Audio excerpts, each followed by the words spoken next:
Hi, hello, my dear students, my dear children. We are starting the revision and A plus tips videos of our social science class 8. This is the part 1 video, a revision video part 1. പ്രിയപ്പെട്ട കുട്ടികളെ, നമ്മുടെ annual exam നമ്മളോട് വളരെ അടുത്ത് വന്നിരിക്കുകയാണ്. നമുക്ക് revision അത്യാവശ്യമാണ്. നമുക്ക് റിവിഷൻ നമ്മളെ എ പ്ലസിലേക്ക് എത്തിക്കും, അല്ലേ? നമ്മുടെ ചാപ്റ്റേഴ്സ്, പ്രത്യേകിച്ച് നിങ്ങൾ തേർഡ് ടേമിലെ ചാപ്റ്റേഴ്സ് നന്നായിട്ട് പഠിക്കുക. ഫസ്റ്റ് ടൈമും സെക്കൻഡ് ടൈമും നിങ്ങൾ റിവൈസ് ചെയ്യണം. പക്ഷേ കൂടുതൽ നിങ്ങൾ ഇമ്പോർട്ടൻസ് കൊടുക്കേണ്ടത് തേർഡ് ടൈം പോർഷൻസിനാണ്. നമുക്ക് രണ്ടാമത്തെ ടൈമിലേക്ക് നമ്മൾ എവിടെ വരെയാണ് പഠിച്ചതെന്നുള്ളത് നിങ്ങൾക്ക് എല്ലാവർക്കും അറിയാം. മൂന്നാമത്തെ ടൈമിൽ നമ്മൾ ഏതൊക്കെയാണോ ചാപ്റ്റേഴ്സ് പഠിച്ചത് ആ ചാപ്റ്റേഴ്സിന് കൂടുതൽ ഇമ്പോർട്ടൻസ് കൊടുക്കുക. ഓക്കെ, അപ്പോൾ 10th chapter, 11th chapter, 12th chapter and 13th chapter, അതൊക്കെ വളരെ ഇമ്പോർട്ടൻറ്റ് ചാപ്റ്റേഴ്സാണ്. അതിൽ നിന്നൊക്കെ നമുക്ക് കൂടുതൽ ക്വസ്റ്റ്യൻസ് നമ്മുടെ ആനുവൽ എക്സാമിന് വരും. നമ്മുടെ ടോട്ടൽ മാർക്ക് നിങ്ങൾക്കറിയാം 40 മാർക്കാണ്. ആ 40 മാർക്കിൽ ഒരു 30 മാർക്കും നമ്മുടെ തേർഡ് ടൈമിൽ നിന്നായിരിക്കും. ബാക്കിയുള്ള 10 mark second time, first time പോർഷൻസിൽ നിന്നും ചോദിക്കാം. അപ്പം നമ്മുടെ ക്വസ്റ്റ്യൻ്റെ ഒരു മോഡൽ ക്വസ്റ്റ്യൻ പേപ്പർ നിങ്ങൾക്ക് കാണിച്ചു തരാം. ഈ രീതിയിലായിരിക്കും നമുക്ക് ക്വസ്റ്റ്യൻസ് വരുന്നത്. 1 മാർക്കിൻ്റെ ക്വസ്റ്റ്യൻസ് 4 എണ്ണം കാണും. 4 ക്വസ്റ്റ്യൻസ് 1 മാർക്കിൻ്റെ ആയിരിക്കും. അത് ഏത് രീതിയിലുള്ളതാണെന്ന് നോക്കിക്കുകയും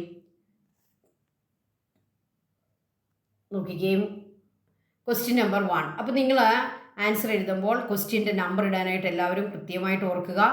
കൂൾ ഓഫ് ടൈമിൽ നന്നായിട്ട് ക്വസ്റ്റ്യൻ പേപ്പർ വായിക്കാനും ആൻസറിൻ്റെ ഒരു ചെറിയ പ്ലോട്ട് നമ്മുടെ മനസ്സിൽ വെക്കാനും ശ്രദ്ധിക്കുക. ഓർ ക്വസ്റ്റ്യൻസിൽ ഏതാണ് കൂടുതൽ പോയിൻറ്റ്സ് അറിയാവുന്നത്, ഏത് ചൂസ് ചെയ്യണമെന്നൊക്കെ തീരുമാനിക്കുക. അങ്ങനെ ആ കൂൾ ഓഫ് ടൈം 15 മിനിറ്റും നന്നായിട്ട് ഉപയോഗിക്കുക. പിന്നെ നമ്മുടെ ആൻസർ ഷീറ്റ് വളരെ വൃത്തിയായിട്ട് എഴുതുക. ഒരു ആൻസർ ഷീറ്റിൽ നമ്മൾ ഉപയോഗിക്കുന്ന ബ്ലൂ പെന്നാണെങ്കിൽ എല്ലാ ആൻസേഴ്സും ബ്ലൂ കൊണ്ട് എഴുതുക. ബ്ലാക്ക് പെന്നാണ് ഉപയോഗിക്കുന്നതെങ്കിൽ എല്ലാ ആൻസേഴ്സും ബ്ലാക്ക് കൊണ്ട് എഴുതുക. ബ്ലൂ ഓർ ബ്ലാക്ക് നിങ്ങൾക്ക് ഏത് വേണമെങ്കിലും എടുക്കാം. പക്ഷേ നമ്മൾ ആ ആൻസർ പേപ്പറിൽ എല്ലാ ആൻസേഴ്സും, ആ ആൻസർ പേപ്പർ മുഴുവൻ ആ ഒരു കളറ്, ബ്ലൂ ആണെങ്കിൽ ബ്ലൂ, ബ്ലാക്ക് ആണെങ്കിൽ ബ്ലാക്ക്, അത് ഉപയോഗിക്കാനായിട്ട് ശ്രദ്ധിക്കുക. അതുപോലെ ക്വസ്റ്റ്യൻ നമ്പർ ഇടാനായിട്ട് മറന്നു പോകരുത്. ക്വസ്റ്റ്യൻ നമ്പർ നന്നായിട്ട് വായിക്കാവുന്ന രീതിയിൽ വൃത്തിയായിട്ട് എഴുതുക. സ്കോർ നോക്കിയിട്ട് ആൻസർ തീരുമാനിക്കുക. ഓക്കെ, അങ്ങനെ ടൈം മാനേജ്മെൻറ്റും നമ്മുടെ ആൻസർ എഴുതുമ്പോൾ നമ്മൾ പ്രത്യേകം ശ്രദ്ധിക്കണം. ഏതെങ്കിലും ഒരു ലാസ്റ്റ് 4 മാർക്കിൻ്റെയോ 5 മാർക്കിൻ്റെയോ ഒരു ക്വസ്റ്റ്യൻ നമുക്ക് എഴുതാൻ സമയം തികയാതെ വന്നാൽ അത് നമ്മുടെ എ പ്ലസിനെ ബാധിക്കും. അതുകൊണ്ട് തന്നെ നമ്മൾ ടൈം മാനേജ്മെൻറ്റ് വളരെ പ്രധാനപ്പെട്ടതാണ്. ഓക്കെ, അപ്പോൾ നമ്മുടെ ഒന്നാമത്തെ ക്വസ്റ്റ്യനിലേക്ക് നോക്കിയാൽ identify the correct option related to the early caliphs. Early കാലിഫ്സിൻ്റെമായിട്ട് ബന്ധപ്പെട്ട കറക്റ്റ് ആൻസർ ഏതാണ്? A Abu Bakr, Umar, Usman, Abdul Abbas. Then Abu Bakr, Umar, Usman, Ali. Abdul Abbas, Umar, Usman, Ali. Umar, Usman, Abdul Abbas, Ali. ഇതിലേതാ correct? B ആണ് correct. Abu Bakr, Umar, Usman and Ali. അപ്പോൾ നമ്മൾ അതങ്ങോട്ട് എഴുതുന്നു, ഒന്നൊന്ന് number ഇടുന്നു. B, Abu Bakr, Umar, Usman, Ali. ഇതാണ് answer. എളുപ്പം തീർന്നു അല്ലേ? അടുത്ത arrange the items in column B appropriate to column A and choose the correct option. Column എയിൽ ABCD 4 ലീഡേഴ്സിൻ്റെ പേരുണ്ട്. AK Gopalan, TK Madhavan, C Kesavan, Ali Musliyar. B കോളത്തിൽ 4 സംഭവങ്ങൾ തന്നിട്ടുണ്ട്. Vaikom Satyagraha, Guruvayur Satyagraha, Malabar rebellion and abstention movement. ഇത് തമ്മിൽ നിങ്ങൾ യോജിപ്പിക്കണം. AK ഗോപാലൻ ഏത് സംഭവവുമായിട്ട് ബന്ധപ്പെട്ട ആളാണ്, അപ്പോൾ അദ്ദേഹത്തെ അതുമായിട്ട് ബന്ധിപ്പിക്കുക. എന്നിട്ട് നമ്മൾ ആൻസർ എഴുതേണ്ടത് എങ്ങനെയാണ്? താഴേക്ക് നോക്കിയേ. A 3, B 2, C 1, D 2. അപ്പം നമ്മുടെ മനസ്സിൽ നമ്മൾ അവരെ തമ്മിൽ ഒരു മാച്ചിങ് ഉണ്ടാക്കി നമ്മൾ ഇതിൽ ഏതാണെന്നുള്ളത് കറക്റ്റായിട്ട് കണ്ടുപിടിക്കുക, അത് എഴുതുക. അപ്പം നിങ്ങളൊന്ന് മാച്ച് ചെയ്ത് നോക്കുക. നിങ്ങൾ ടെക്സ്റ്റ് എടുത്ത് ഇതൊന്ന് മാച്ച് ചെയ്യുക. ഓക്കെ, നമ്മൾ കേരളത്തിൻ്റെ ഹിസ്റ്ററി പഠിച്ചപ്പോൾ നമ്മൾ ഇതെല്ലാം കണ്ടതാണ്. ഈ ലീഡേഴ്സിനെ നമ്മൾ കണ്ടതാണ്. അവർ ഇൻവോൾവ് ആയിരുന്ന ഇൻസിഡൻസും നമ്മൾ കണ്ടതാണ്. ഓക്കെ, അത് വെച്ച് നിങ്ങളൊന്ന് മാച്ച് ചെയ്യുക. Which constitutional amendment of India declare the education as a fundamental right. എഡ്യൂക്കേഷനെ ഫണ്ടമെൻ്റൽ റൈറ്റ് ആക്കിയ നമ്മുടെ കോൺസ്റ്റിറ്റ്യൂഷണൽ അമെൻഡ്മെൻറ്റ്, അതിൻ്റെ നമ്പറാണ് നമുക്ക് ഓർമ്മ വേണ്ടത്.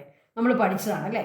44th constitutional amendment 86th constitutional amendment, 73rd constitutional amendment, D 52nd constitutional amendment. ഇതിലേതാണോ കറക്റ്റ് അത് അങ്ങോട്ട് എഴുതുന്നു. ഓക്കെ, അതൊരു പ്രധാനപ്പെട്ട അമെൻഡ്മെൻറ്റാണ് കേട്ടോ, നിങ്ങളത് പഠിച്ചോണേ. ഇത് വരാൻ സാധ്യതയുണ്ട്. കാരണം എന്താണ്, എഡ്യൂക്കേഷനെ ഫണ്ടമെൻ്റൽ റൈറ്റ് ആക്കിയതാണ്. അപ്പോൾ കുട്ടികളോട് അതല്ലേ ചോദിക്കാൻ ഏറ്റവും നമ്മൾ ഓർത്തിരിക്കേണ്ട ഒന്നായതുകൊണ്ട് ചോദ്യം ഇടുന്ന ടീച്ചർ അതിടാനുള്ള സാധ്യതയുണ്ടായി. അതുകൊണ്ട് അത് പഠിച്ചോണം. അടുത്ത, identify the incident related to Russian revolution. Russian റവല്യൂഷനുമായിട്ട് കണക്റ്റഡ് ആയിട്ടുള്ള ഇൻസിഡൻസ് ഇതിലേതൊക്കെയാണ്? 2 ഇൻസിഡൻ്റ് ഉണ്ട്. The bloody Sunday, the long march, the continental congress, October revolution. ഇതിൽ 1ഉം 4ഉം റഷ്യൻ റവല്യൂഷനുമായിട്ട് കണക്റ്റഡാണ്. രണ്ടാമത്തേത് ഏതുമായിട്ട് കണക്റ്റഡ് ആണ്? Chinese revolution. മൂന്നാമത്തേത് ഏതുമായിട്ടാണ് കണക്ഷൻ? American revolution. അതുകൊണ്ട് 2ഉം 3ഉം നമുക്ക് ഇല്ല. അപ്പോൾ ഏതാണ് ആൻസർ നോക്കിയേ? എ പറയുന്നു 1ഉം 2ഉം ആണ്, കറക്റ്റ് അല്ല. ബി പറയുന്നു 2ഉം 3ഉം ആണെന്ന്, അതും കറക്റ്റ് അല്ല. സി പറയുന്നു 1ഉം 4ഉം ആണ്, കറക്റ്റ് ആണ്, അത് കറക്റ്റ് ആൻസർ കറക്റ്റാണ്. അപ്പോൾ സി 1 and 4 ആർ കറക്റ്റ് എഴുതുക. ഡിയിൽ ഒരു ആൻസർ കൂടി തന്നിട്ടുണ്ട് കേട്ടോ, അതും കറക്റ്റ് അല്ല. നോക്കിക്കേ, 2 and 4 എന്നാണ് അവിടെ പറഞ്ഞിരിക്കുക. അപ്പം 4 ക്വസ്റ്റ്യൻസ് നമുക്ക് 1 മാർക്കിൻ്റെ ക്വസ്റ്റ്യൻ വന്നു അല്ലേ. ഇനി നമുക്ക് 2 മാർക്കിൻ്റെ ക്വസ്റ്റ്യൻസ് നോക്കാം. 2 മാർക്ക് ക്വസ്റ്റ്യൻസ് 3 ക്വസ്റ്റ്യൻസ് ആണ് 2 മാർക്കിൽ വരിക. 3 ക്വസ്റ്റ്യൻസ്. അപ്പോൾ 2 പോയിൻ്റ് മിനിമം എഴുതണം. 3ഓ 4ഓ പോയിൻ്റ് വരെ നമുക്ക് എഴുതാം. ഓക്കെ, മിനിമം 2 പോയിൻ്റ് ഉണ്ടായിരിക്കണം. 5th question, list out the contributions of the Arabs to the world. Arabs വേൾഡിന് കൊടുത്ത കോൺട്രിബ്യൂഷൻസ് നമ്മളൊരു 5-6 എണ്ണം പഠിച്ചിട്ടുണ്ട്. നിങ്ങളൊരു 3 എണ്ണമെങ്കിലും എഴുതി വെക്കുക. 3. അതിനൊരു ഓർ ക്വസ്റ്റ്യൻ ഉണ്ട്, നോക്കിക്കേ. By the 14th century, feudalism began to collapse. What are the circumstances that led to this? What are the reasons for the collapse of feudalism? നമ്മൾ പഠിച്ചിട്ടുള്ളതല്ലേ. ഫ്യൂഡലിസം കൊളാപ്സ് ആകാൻ, അത് തകർന്നു പോകാൻ നിങ്ങൾക്കൊരു 5 റീസൺസ് എങ്കിലും അറിയാം. ഓക്കെ, ഇതിലേതാ നിങ്ങൾക്ക് ഏറ്റവും ആൻസർ അറിയാവുന്ന? 2ൻ്റെ ആൻസർ നമുക്കറിയാം, പക്ഷേ ഇതിൽ ഒരെണ്ണത്തിൻ്റെ എഴുതിയാൽ മതി കേട്ടോ. ഓർ ക്വസ്റ്റ്യനിൽ ഒരെണ്ണം എഴുതിയാൽ മതി. നമുക്കിപ്പോൾ ഇത് ഏതാ ചൂസ് ചെയ്യുന്നത്? ഞാനാണെങ്കിൽ ഏത് ചൂസ് ചെയ്യുമെന്നോ? അറബികളുടെ കോൺട്രിബ്യൂഷൻ ചൂസ് ചെയ്യും. അത് നമുക്കറിയാമല്ലോ.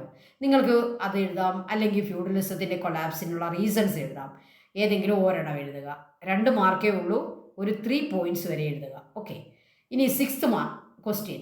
The main vegetation of the taiga climate is evergreen forest, which coniferous trees elucidate the other characteristics of Arctic climate region. Arctic climatic region. Okay, ആ റീജിയൻ്റെ ക്യാരക്ടറിസ്റ്റിക്സ് നമ്മൾ പഠിച്ചിട്ടുണ്ട്. അവിടുത്തെ ഒരു ക്യാരക്ടറിസ്റ്റിക്സ് എന്താണ്? Main vegetation of taiga climate is evergreen forest with coniferous trees. അത് അവർ തന്നിട്ടുണ്ട്. അതല്ലാത്ത ഏതെങ്കിലും 2 അല്ലെങ്കിൽ 3 characteristics of Arctic climatic region. Arctic climatic റീജിയൻ്റെ ഒരു 3, 4, 5 ക്യാരക്ടറിസ്റ്റിക്സ് പഠിച്ചു വെച്ചോണം. ഒരു ക്വസ്റ്റ്യൻ അത് ഉറപ്പാണ് വരും. അടുത്തത്, അതിന് ഓർ ക്വസ്റ്റ്യൻ ഇല്ല. ആ ഒരു ക്വസ്റ്റ്യൻ്റെ ആൻസർ നമ്മൾ എഴുതിയിരിക്കണം, മസ്റ്റാണ്. 7ാമത്തെ ക്വസ്റ്റ്യൻ നോക്കിയേ, ഓറൊന്നുമില്ല, ആ ക്വസ്റ്റ്യൻ്റെ ആൻസർ എഴുതണം. Analyse how digital farming is useful to solve recent problems in agricultural sector. നമ്മൾ പഠിച്ചു, പല ടൈപ്പ് ഫാമിങ്ങിനെ പറ്റി പഠിച്ചു അല്ലേ. അതിൽ ഡിജിറ്റൽ ഫാമിങ്ങിൻ്റെ പ്രത്യേകത, അതിൻ്റെ ഇമ്പോർട്ടൻസ്, അതിൻ്റെ യൂസ്ഫുൾനെസ് എന്തൊക്കെയാണെന്ന് എഴുതുക. ഓക്കെ, അപ്പോൾ ഡിജിറ്റൽ ഫാമിംഗ് പഠിച്ചോണം. ഡിജിറ്റൽ ഫാമിംഗ്, പലതരം ഫാമിംഗ് നമ്മൾ പഠിച്ചു. ആ ചാപ്റ്ററൊക്കെ വളരെ പ്രധാനപ്പെട്ടതാണ് കേട്ടോ, അത് പഠിച്ചോണേ. അതിലിവിടെ ചോദിച്ചിരിക്കുന്നത് ഡിജിറ്റൽ ഫാമിങ്ങാണ്. പക്ഷേ വേറൊരു ടൈപ്പ് ഫാമിംഗ് ആണ് ചോദിക്കുന്നതെങ്കിലും നമ്മൾ റെഡി ആയിരിക്കണം. അപ്പോൾ 3 ക്വസ്റ്റ്യൻസ് 2 മാർക്കിൻ്റെ. ഇനി നമുക്ക് അടുത്തതായിട്ട് നമുക്ക് 3 മാർക്ക് ക്വസ്റ്റ്യനിലേക്ക് പോകാം. 4 ക്വസ്റ്റ്യൻസിൻ്റെ ആൻസർ എഴുതണം. 3 മാർക്കിന് 4 ക്വസ്റ്റ്യൻ്റെ ആൻസർ നമ്മൾ എഴുതണം. ഓർ ക്വസ്റ്റ്യൻ ഉണ്ടാകും. ആ ഓർ ക്വസ്റ്റ്യൻ, എല്ലാ ക്വസ്റ്റ്യനും ഓർ ക്വസ്റ്റ്യൻ ഇല്ല, 1-2 എണ്ണത്തിന് നമുക്ക് ഓർ ക്വസ്റ്റ്യൻ തരും കേട്ടോ. ഓർ ക്വസ്റ്റ്യൻ ഉണ്ടെങ്കിൽ നമ്മൾ ആ 2 എണ്ണത്തിൽ ഒരെണ്ണം ചൂസ് ചെയ്യണം. അല്ലാതെ ഒരു ക്വസ്റ്റ്യൻ മാത്രമേ ഉള്ളെങ്കിൽ നമ്മൾ മസ്റ്റായിട്ട് എഴുതിയിരിക്കണം. 8th ക്വസ്റ്റ്യനിലേക്ക് നോക്കിയേ. ഡിഫറൻഷിയേറ്റ് ഓട്ടം and spring season.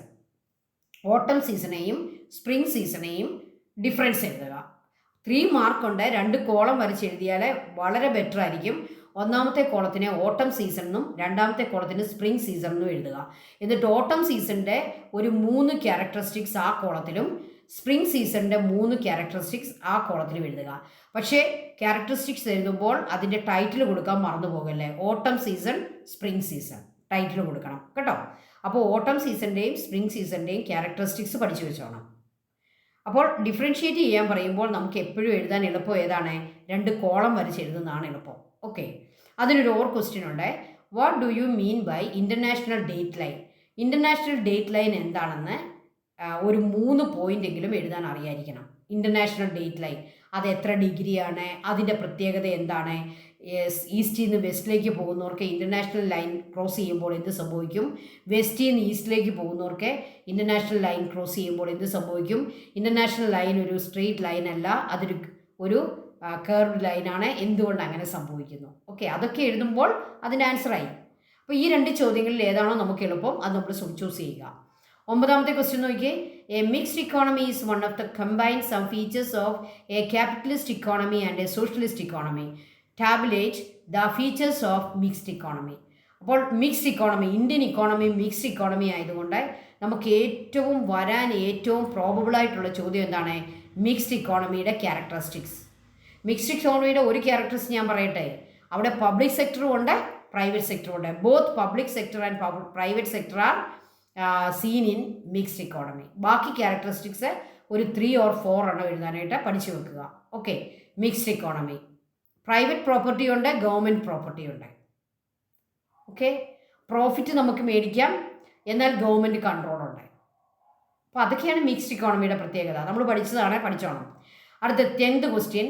Give a brief account on any 2 type of pollution. 2 type പൊല്യൂഷനെ സംബന്ധിച്ച് ഒരു ചെറിയ ഡിസ്ക്രിപ്ഷൻ കൊടുക്കണം, ഒരു ചെറിയ എക്സ്പ്ലനേഷൻ കൊടുക്കണം. ഇപ്പോൾ water pollution, air pollution, then soil pollution, ഏത് പൊല്യൂഷൻ വേണമെങ്കിലും നിങ്ങൾക്ക് എഴുതാം. പക്ഷേ ആ പൊല്യൂഷനെ സംബന്ധിച്ച് നമ്മളൊരു ചെറിയ ബ്രീഫ് ഡിസ്ക്രിപ്ഷൻ കൂടി കൊടുക്കുക. വാട്ടർ പൊല്യൂഷനാണ് എഴുതുന്നതെങ്കിൽ വാട്ടർ പൊല്യൂഷൻ എഴുതി അണ്ടർലൈൻ ചെയ്യുക, അതിനെപ്പറ്റി ഒരു 3 സെൻറ്റൻസ് എഴുതുക. സോയിൽ പൊല്യൂഷൻ എഴുതിയിട്ട് അണ്ടർലൈൻ ചെയ്യുക, അതിനെപ്പറ്റി എഴുതുക. എയർ പൊല്യൂഷൻ എഴുതി അണ്ടർലൈൻ ചെയ്യുക, അതിനെപ്പറ്റി എഴുതുക. ഏതെങ്കിലും 2 എണ്ണം മതി കേട്ടോ, ഏതെങ്കിലും 2 എണ്ണം. ഓക്കെ, 11th ക്വസ്റ്റ്യൻ നോക്കിയേ. 3 മാർക്കിൻ്റെ ക്വസ്റ്റ്യൻ ആണ്. അതിന് ക്വസ്റ്റ്യൻ ഉണ്ട്. നമുക്ക് നോക്കാം. Through the revolt of 1857 was suppressed by the British. It had a significant impact on later Indian history. Explain what they are. അപ്പോൾ 1857 ഫസ്റ്റ് വാർ ഓഫ് ഇൻഡിപെൻഡൻസ് എന്നറിയപ്പെടുന്ന ആ റിവോൾട്ട് ഓഫ് 1857 എന്ത് ഇമ്പാക്റ്റ് ഉണ്ടാക്കി? ബ്രിട്ടീഷുകാർ അത് സപ്രസ് ചെയ്തു, പക്ഷേ അതിന് കുറച്ച് ഇമ്പാക്റ്റ് ഉണ്ടാക്കി. ആ ഇമ്പാക്റ്റുകളെല്ലാം എഴുതാനാണ് ക്വസ്റ്റ്യൻ. 1857 റിവോൾട്ടിൻ്റെ ഇമ്പാക്റ്റ്. അതിൻ്റെ ക്വസ്റ്റ്യൻ നോക്കിയേ. Compare and make a table permanent land revenue settlement and ryotwari system by using the following hints. Ryotwari സിസ്റ്റവും പെർമനൻറ്റ് ലാൻഡ് റവന്യൂ സെറ്റിൽമെൻറ്റും തമ്മിലുള്ള ഡിഫറൻസ് അതിനെ കമ്പയർ ചെയ്യാനായിട്ടാണ്. പക്ഷേ കമ്പയർ ചെയ്യുമ്പോൾ നമ്മൾ 2 കോളം വരച്ചെഴുതുക. 1ാമത്തെ കോളത്തിൽ പെർമനൻറ്റ് ലാൻഡ് റവന്യൂ സെറ്റിൽമെൻ്റ് എന്നും 2ാമത്തെ കോളത്തിൽ റൈറ്റ് വാരി സിസ്റ്റം എന്നും നമ്മൾ എഴുതുന്നു. എന്നിട്ട് തന്നിരിക്കുന്ന പോയിന്റ് വേണം എഴുതാൻ. എന്താണ് തന്നിരിക്കുന്ന 2 പോയിന്റ്? ഇംപ്ലിമെൻറ്റഡ് ഏരിയ, ഏതൊക്കെ ഏരിയയിൽ permanent land revenue system implement ചെയ്ത്, ഏതൊക്കെ സ്റ്റേറ്റ് ആണെന്ന് എഴുതണം. റൈറ്റ് വാരി സിസ്റ്റം ഏതൊക്കെ സ്റ്റേറ്റ് ആണെന്ന് എഴുതണം. അത് 1ാമത്തെ. പെർമനൻറ്റ് ലാൻഡ് റവന്യൂ സെറ്റിൽമെൻറ്റിൻ്റെ ഫീച്ചേഴ്സാണ് ആ കോളത്തിൽ എഴുതേണ്ടത്. റൈറ്റ് വാരി സിസ്റ്റത്തിൻ്റെ ഫീച്ചേഴ്സാണ് ആ കോളത്തിൽ എഴുതേണ്ടത്. അപ്പോൾ കോളം വരയ്ക്കുക, കോളത്തിന് പേര് കൊടുക്കുക.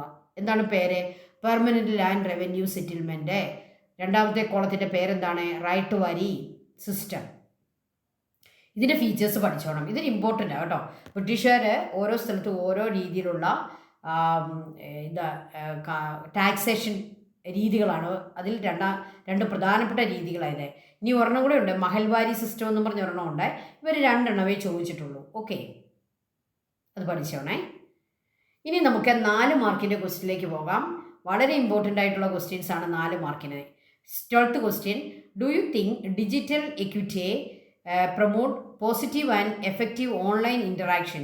Evaluate the statement. അപ്പോൾ ഡിജിറ്റൽ എറ്റിക്വിറ്റി എന്താണെന്ന് എഴുതുക. ഓക്കെ, അത് നമ്മൾ പഠിച്ചതാണ്. അതിൻ്റെ പോസിറ്റീവായിട്ടുള്ള എഫക്റ്റീവ് എന്താണെന്നുള്ളത് എഴുതുക. ഓക്കെ, അപ്പോൾ അതെടുത്ത് പഠിക്കുക. അതിന് ക്വസ്റ്റ്യൻ ഇല്ല, അത് എഴുതിയില്ലെങ്കിൽ നമ്മുടെ അത്രയും മാർക്ക് പോകും. ഓക്കെ, 13th ക്വസ്റ്റ്യൻ അതിന് ഓറുണ്ട്.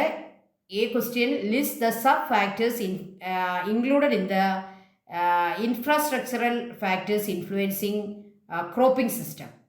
ക്രോപ്പിംഗ് സിസ്റ്റത്തിൻ്റെ സബ് ഫാക്ടേഴ്സ്, ഇൻഫ്രാസ്ട്രക്ചറൽ ഫാക്ടേഴ്സ് ഏതൊക്കെയാണെന്ന് എഴുതുക.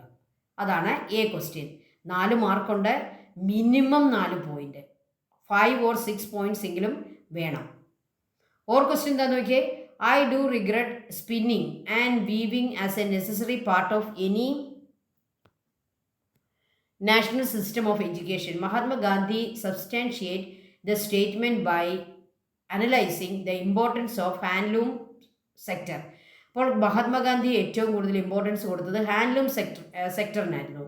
അപ്പോൾ ഹാൻഡ്ലൂം സെക്ടറിൻ്റെ ഇമ്പോർട്ടൻസ് എന്താണെന്നുള്ളതിനെ പറ്റി അനലൈസ് ചെയ്യുക, അതിനെപ്പറ്റി എക്സ്പ്ലെയിൻ ചെയ്യുക. സബ്സ്റ്റാൻഷിയേറ്റ് എന്നുള്ള വാർഡിൻ്റെ മീനിങ് എന്താണ്? Explain the statement by analysing the importance of handloom sector.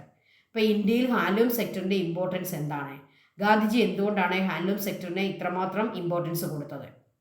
Okay, അടുത്തത് ഏറ്റവും സ്കോർ കൂടിയ ഹൈ സ്കോറുള്ള ക്വസ്റ്റ്യൻസിലേക്ക് വരികയാണ്. അങ്ങനെ 2 ക്വസ്റ്റ്യൻസാണ് നമുക്കുള്ളത്.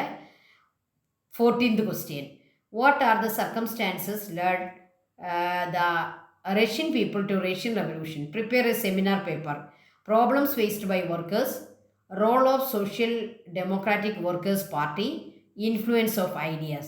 ഈ 3 കാര്യങ്ങളെ ബേസ് ചെയ്തുകൊണ്ട് റീസൺസ് ഓഫ് റഷ്യൻ റവല്യൂഷൻ എഴുതാനാണ് ചോദിക്കുക. അപ്പോൾ problems faced by workers and peasants, അവരുടെ പ്രോബ്ലംസ് ഒക്കെ എഴുതുക. അത് social democratic workers party, Bolsheviks and Mensheviks, അവരെ പറ്റി എഴുതുക. ഇൻഫ്ലുവൻസ് ഓഫ് ഐഡിയാസ്, റഷ്യയിലെ റൈറ്റേഴ്സ് ആൻഡ് ഫിലോസഫേഴ്സ്, അവരുടെ ഇൻഫ്ലുവൻസ് എഴുതുക. ഓക്കെ, അപ്പോൾ കാൾ മാർക്സും അതുപോലെ തന്നെ ലിയോ ടോൾസ്റ്റോയി ഒക്കെ നമ്മൾ പഠിച്ചതാണ്. അതൊക്കെ വെച്ച് 3 പാർട്ടായിട്ട് വേണം ഇതെഴുതാൻ. ഈ ഓരോ ഹിൻറ്റും ഒരു സബ് ടൈറ്റിലാണ്. അപ്പോൾ സബ് ടൈറ്റിലിൻ്റെ അടിയിൽ വരയ്ക്കണം, എന്നിട്ട് അതിനെപ്പറ്റി എഴുതണം. അടുത്ത സബ് ടൈറ്റിലിൻ്റെ അടിയിൽ വരയ്ക്കണം, അതിൻ്റെ അടിയിലോട്ട് എഴുതണം. അടുത്ത സബ് ടൈറ്റിലിനെ വരയ്ക്കണം, അതിൻ്റെ അടിയിലോട്ട് എഴുതണം. അണ്ടർലൈൻ ചെയ്യുന്നത് വളരെ ഇമ്പോർട്ടൻ്റ് ആണ്. അണ്ടർലൈൻ ചെയ്താൽ ടീച്ചർമാർക്ക് നിങ്ങളുടെ ആൻസർ പേപ്പറിൽ വലിയ ഒരു ഇഷ്ടം തോന്നിയിട്ട് അവർ നിങ്ങൾക്ക് നല്ല മാർക്കൊക്കെ തരാനായിട്ട് കാരണമാകും. അപ്പം അണ്ടർലൈൻ ചെയ്യുക, പ്രധാന പോയിൻറ്റ്സിൻ്റെ അടിയിലൊക്കെ അണ്ടർലൈൻ ചെയ്യാനായിട്ടും ശ്രദ്ധിക്കുക. ഓക്കെ, ഇതിനൊരു ഓർ ക്വസ്റ്റ്യൻ ഉണ്ട്. റഷ്യൻ റവല്യൂഷൻ അറിയത്തില്ലാത്ത കുട്ടികൾക്ക് ഈ ഓർ ക്വസ്റ്റ്യൻ നോക്കാം. Prepare a short essay on rise of communism and the declaration of the People's Republic of China. അപ്പോൾ പീപ്പിൾസ് റിപ്പബ്ലിക് ഓഫ് ചൈന, അപ്പോൾ നമ്മൾ ചൈനീസ് റവല്യൂഷൻ പഠിപ്പിച്ചപ്പോൾ ടീച്ചറിൻ്റെ വീഡിയോയിലുണ്ട് 2 ഫേസ് ഉണ്ട്. ഒന്നാമത്തെ ഫേസ് എന്ന് പറയുന്നത് എന്താണ്? അവിടുത്തെ മൊണാർക്കി ഉണ്ടായി അല്ലേ? അവിടുത്തെ മൊണാർക്കിയെ താഴെ ഇറക്കാനായിട്ട് കോമിങ്താങ് പാർട്ടിയും അതുപോലെ തന്നെ സൺയാൻസനും. എന്നാൽ ഇവിടെ ചോദിച്ചിരിക്കുന്നത് സെക്കൻഡ് ഫേസാണ്. അതായത് communist party Mao Zedong long march, communist party ആ പ്രോവിൻസുകളിലൂടെ പോകുന്നു, അവരുടെ മാവോ അവരെ നയിക്കുന്നു, അവരെ ലാൻഡ് സീസ് ചെയ്ത് ലാൻഡ്ലെസ് ഫാർമേഴ്സിന് കൊടുക്കുന്നു. അവരവസാനം അവരുടെ ക്യാപിറ്റൽ പിടിച്ചെടുത്ത് അവിടെ പീപ്പിൾസ് റിപ്പബ്ലിക് ഓഫ് ചൈനയെ ഡിക്ലെയർ ചെയ്യുന്നു. അപ്പോൾ ആ 2ാമത്തെ ഫേസാണ് ഇവിടെ എഴുതേണ്ടത്. ഓക്കെ, അപ്പോൾ 2 നല്ല ക്വസ്റ്റ്യനാണ് അല്ലേ? 2 നമുക്കറിയാവുന്ന ക്വസ്റ്റ്യനാണ്. ഇനി 15th ക്വസ്റ്റ്യൻ നോക്കിയേ. Who was a famous ruler of Eastern Roman Empire? Which was his capital? What were greatest contribution to the world? അപ്പോൾ 3 ക്വസ്റ്റ്യൻ ഉണ്ട്, 3ൻ്റെ ആൻസർ എഴുതണം. ഒന്നാമത് ചോദിച്ചേക്കുന്നത് ഈസ്റ്റേൺ റോമൻ എംപയറിൻ്റെ ആ ഫേമസ് റൂളർ ആരായിരുന്നു, അദ്ദേഹത്തിൻ്റെ പേര്, അതുപോലെ തന്നെ അദ്ദേഹത്തിൻ്റെ ക്യാപിറ്റൽ ഏതായിരുന്നു, ക്യാപിറ്റലിൻ്റെ പേര്. വീണ്ടും അദ്ദേഹത്തിൻ്റെ കോൺട്രിബ്യൂഷൻസ് താഴേക്ക് എഴുതുക. 5 മാർക്കാണ്. 1 മാർക്ക് ഒന്നാമത്തെ ചോദ്യത്തിന്, 1 മാർക്ക് 2ാമത്തെ ചോദ്യത്തിന്, ബാക്കിയുള്ള 3 മാർക്ക് 3ാമത്തെ ക്വസ്റ്റ്യന്. അപ്പോൾ 3 പാർട്ടുള്ള ഒരു ക്വസ്റ്റ്യൻ ആണെന്ന് ഓർത്തോണം 15th ക്വസ്റ്റ്യൻ. 3 പാർട്ടിനും അതിന് സ്കോറുണ്ട്. ഒന്നാമത്തെ പാർട്ട് എഴുതുന്നതിന് 1 സ്കോർ, 2ാമത്തെ പാർട്ട് എഴുതുന്നതിന് വീണ്ടും 1 സ്കോർ, 3ാമത്തെ പാർട്ടിൽ അദ്ദേഹത്തിൻ്റെ കോൺട്രിബ്യൂഷൻ എഴുതുന്നതിന് 3 സ്കോർ കിട്ടും. അങ്ങനെ ആകെ നമുക്കവിടെ കിട്ടുന്ന സ്കോറ് 5 സ്കോർ. ഓക്കെ ചിൽഡ്രൻ, ഇപ്പോൾ ഇതേ പാറ്റേണിലാണ് നിങ്ങൾക്ക് ക്വസ്റ്റ്യൻ വരുന്നത്. അപ്പോൾ അടുത്ത ഒരു ക്വസ്റ്റ്യൻ പേപ്പറുമായിട്ട് നമുക്ക് വീണ്ടും കാണാം. ഇതിൻ്റെയൊക്കെ ആൻസർ നിങ്ങൾ എഴുതി പഠിക്കണം കേട്ടോ. Okay, thank you children, thank you so much. വീണ്ടും നെക്സ്റ്റ് വീഡിയോയുമായിട്ട് നമുക്ക് വീണ്ടും കാണാം. Thank you.